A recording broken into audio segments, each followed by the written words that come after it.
Hi everyone. Hello community. It's been a while and I appreciate your patience. I am 32 days, I think, 32 days, 33 days post-op. So it's been about a month. It's been a very busy month. A lot has been happening that is not directly related to the surgery.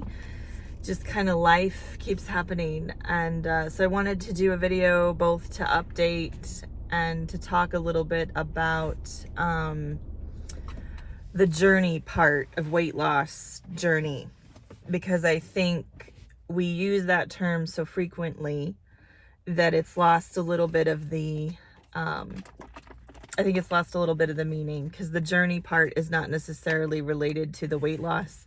It's just you're trying to lose weight on a journey, because we're all on a journey and journeys are hard. And the reason, anyway, it'll make more sense as we go on. So I was going to do a 2-week update following surgery, and my incisions are healing very well, and give an update on the weight that I have lost. I had a vertical gastric sleeve done on June 15th, and we are at July 16th, 17th, maybe the 18th. I've lost all track of my days, and that'll make more sense as this goes on, so bear with me.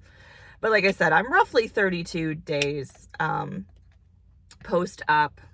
And anyway, I'm gonna do my 2-week update. And at the 2-week up, when that week would have been, okay, that Wednesday we had a horrific storm come through the Midwest and knocked down all kinds of trees and branches and everything, and we had a power outage. The house that we live in has been in my family since it was built in 2002, so 20 plus years. This was the longest power outage that it had ever experienced. And so we lost power for 4 days, and then around day 2 of no power, our basement started to flood. So I'm, again, 2 weeks post-op, not supposed to lift more than 10 pounds, not supposed to take more than 2,000 to 3,000 steps per day. And now I've got a flooded basement, and I was home alone when I discovered it. I heard water running. I saw water come up. We have a little video clip that a friend of ours took to show the water in the basement. It was very difficult to film because thankfully it was clear water. It was clean water, but it was about 2 to 3 inches at its deepest, where the floor of the basement kind of sinks in one part, and that's obviously where the water was deepest.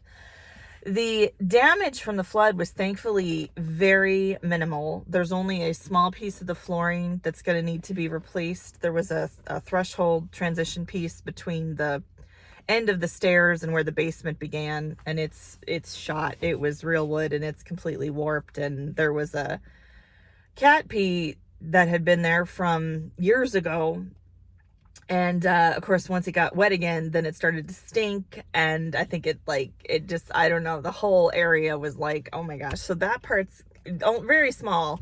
It's about maybe a 3 foot by 3 foot area is going to need to be replaced. But overall, the damage could have been so much worse. We have so much in our basement, and it turned out fine.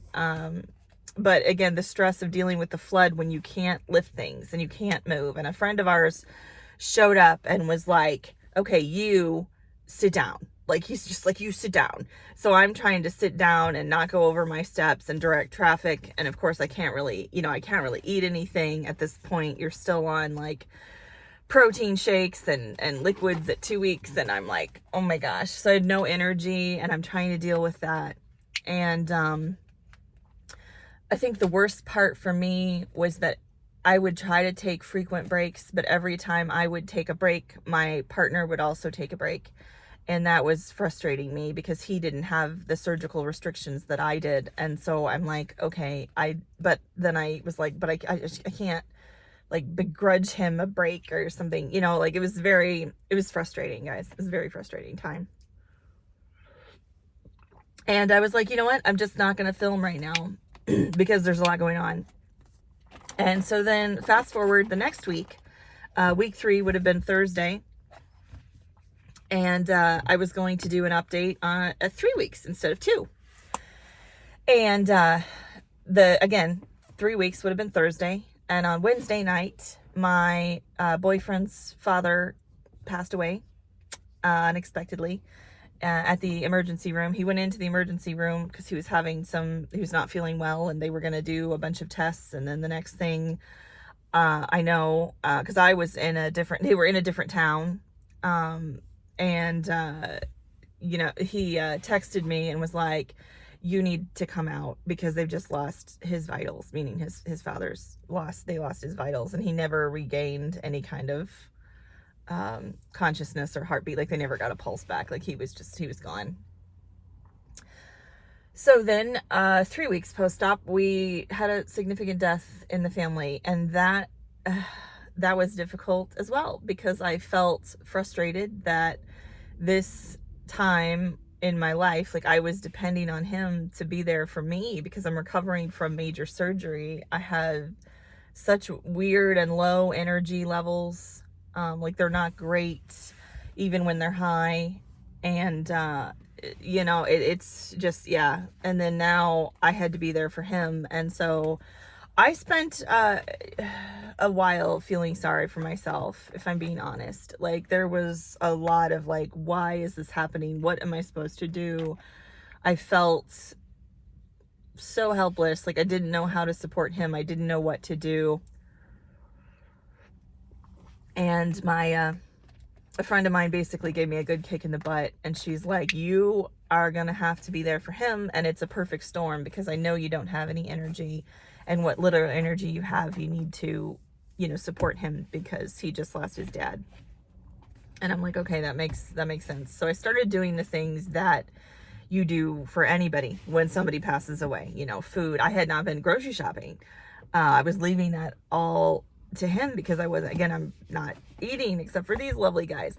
And, so I went to the store and I got food he likes, and I made food, and I made dinner, and I bought some tea because he drinks tea every day. So I made sure we had something. Like, I kind of did what I could, so that he would feel supported, and helped, some with the organization. I bought the flowers for the funeral, and, that itself was stressful, because I went to the florist I always use, and then found out they don't deliver to the rural town where the funeral was. So then we had to go just kind of blind into a small town flower shop, and they really did a fantastic job. That is a real bright spot. Completely turned out fine. And then, obviously the next week was the funeral, and I'm like, okay, well, I'm not going to do a 3-week update. I'll do a 1-month update, which is basically what you're getting now. And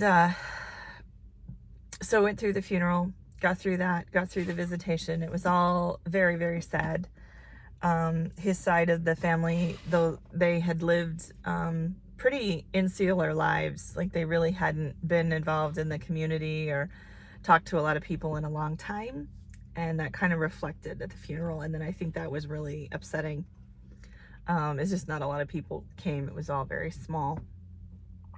And then yesterday I was actually out at this park to do a recording to play some Peakman Bloom, and I got a call yesterday from my ex-boyfriend's ex-girlfriend, that my ex-boyfriend had committed suicide just a couple days ago. So here we are, 1 month post-op, and we've been hit with just one thing after another thing after another thing after another thing. And I just wanted to share that, because weight loss journey is about so much more than just the weight loss. Like, life doesn't stop. Grief doesn't stop, except you no longer have the coping mechanisms. I no longer have my coping mechanisms that I would go to, which is I would eat. I wanted comfort foods. I wanted ice cream. I wanted to stress eat because I was feeling stressful. And it was a legitimately stressful time. Like, it was the time to just like grab fast food or, you know, have some pizza and indulge in that manner. And, you know, I can't. I literally can't eat that type of food yet. And the other thing that I know to do that helps with my stress is to walk long distances. I like going for long walks in the park. And I can't do that either because they were on me to reduce my steps. They begrudgingly said now I can do 4,000 to 5,000 steps per day, which I'm easily hitting per day just with like what I walk around the house. And that's not good because my calories aren't high enough to handle that step count yet. Excuse me just a second. I need to take a drink of water.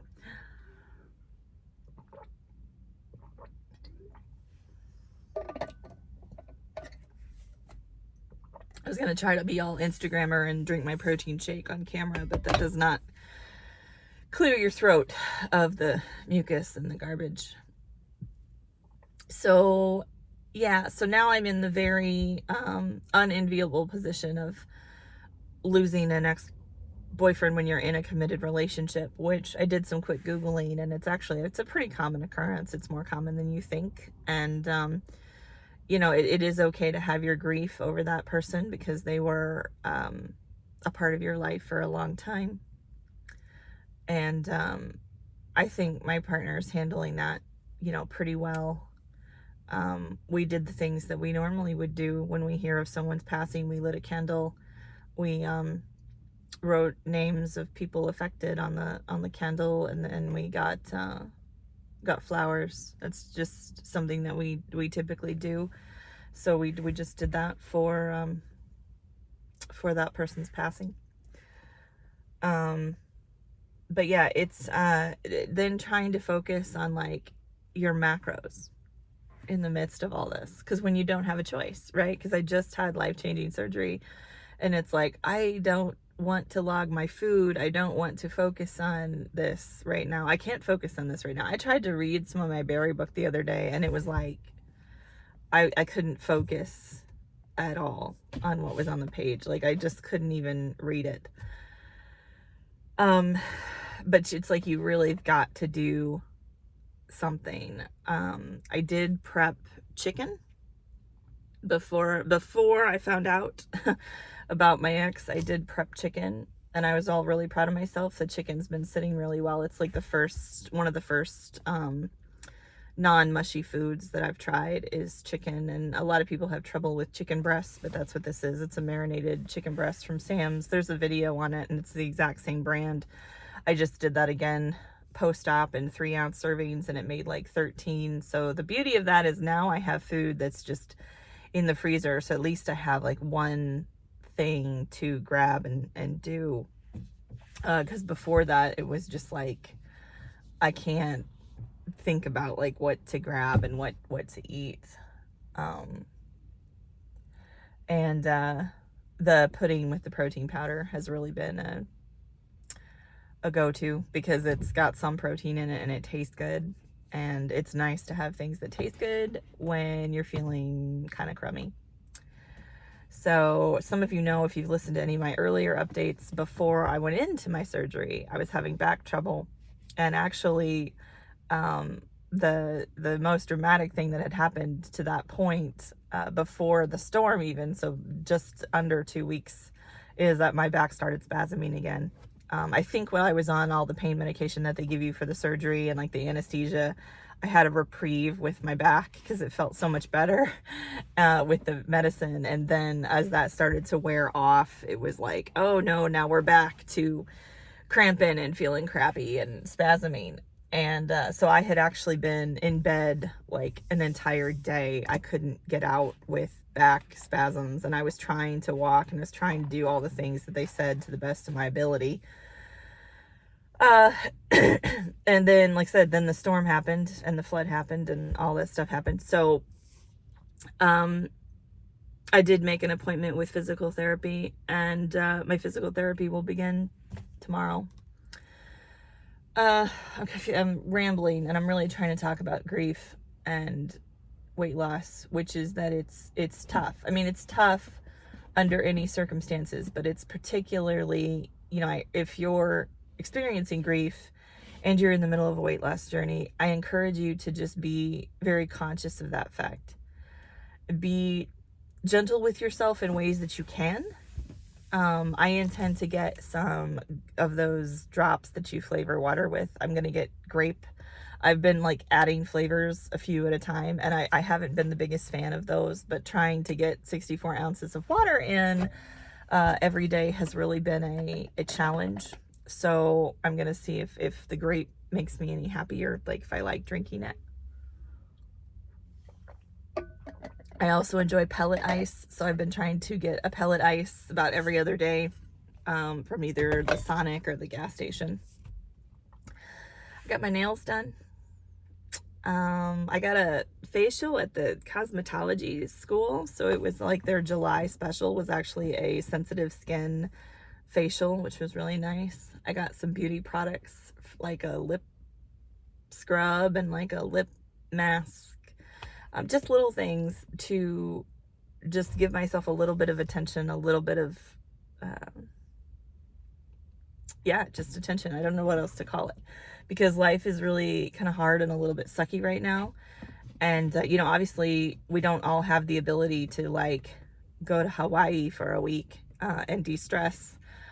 We did take a day off after the funeral, which was on Thursday. The following Friday, we took a day off to go to a water park about 2 hours south of here. And at the water park, I got stung by a wasp. Like he got me like 3 or 4 times. This like same little wasp did. And so that was interesting. But I was laughing because I was like, that's just how life works. And then of course, the following week, then I got the news about my ex, and I'm like, oh man, does life ever throw it at you? But it's also where you find out fast if you're committed to your weight loss journey. And, taking care of yourself means eating the right things, doing the right things, even though historically maybe I didn't. So this new way of being with pain, emotional pain, and being with grief, and still focusing on what nourishes your body, what nourishes your spirit, what helps you, is it making videos? Is it doing something simple for yourself, like getting your nails done, getting a facial? I don't know what self-care looks like for you. Maybe try something new, but it is hard. It is hard, and it passes. So this won't be the first time we talk about grief, because it's a kind of a passion of mine. I've been doing a lot of grief work personally, and just want to share a lot of that process with you. So hopefully this like I said, let you know how I'm doing. Maybe it helps you where you're at. And as we go into the next month, here we go. Hopefully it'll be a little more, next month can be focused a little more on how much weight have I lost, and how am I healing? How are things going? And the good news is that all of those aspects that you normally see in a post-op video are going pretty well. Obviously she cleared me to submerge, which is why I was able to go to the water park. That was like one of the first things I did. She's like, yeah, you can submerge, take baths, whatever. The healing of the incisions is going really well. So I'm like, woohoo, water park. And yeah. So here we are, guys. Thanks for listening, and I'll see you again in another couple weeks.